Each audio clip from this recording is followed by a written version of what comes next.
ఏం చేస్తున్నాం అంటే పని చేసుకుంటున్నాం, మన పని మనం చేసుకుంటున్నాం, తింటున్నాం, పోతున్నాం, ఇది మన పనిగా భావిస్తున్నాం.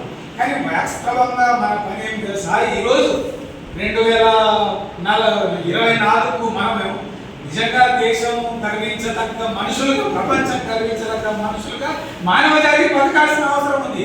కానీ ఈరోజు 700 కోట్లలో 600 కోట్ల మంది తినడానికి తిండి లేనటువంటి పరిస్థితుల్లో ప్రపంచం ఉంది. నిజంగా దాంట్లో భారతదేశం నంబర్ 1 స్థానంలో.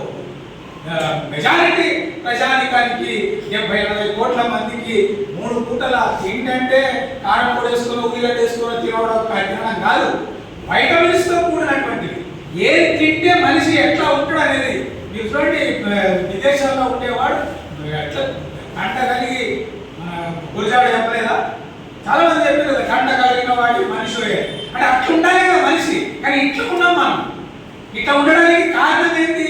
ఈ సమాజము, ఈ వ్యవస్థ, ఈ పద్ధతులు, ఇవన్నీ కూడా మనల్ని అడిగి తీసుకుపోతున్నాయంటే కొంచెంచుకుపోయేటట్టు, కిలి తీసుకుపోయేటట్టు ఒక ప్రయత్నం చేస్తున్నటువంటి స్థితి ఈరోజు మనం ప్రపంచంలో ఉందనేటువంటిది మనం అర్థం చేసుకోవాలి. అందుకనే అసలు మనిషి ఎలా పుట్టిండు, ఎందుకు పుట్టిండు, ఆ పరిణామం ఏమిటి అనేటువంటి విషయాన్ని కూడా మనమందరం అర్థం చేసుకుంటే, అంటే మీరు ఒక మాట మనిషి కంటే ముందు ఎట్లా ఉండే అనేటువంటిది ఎవరైనా ఊహిస్తున్నారా?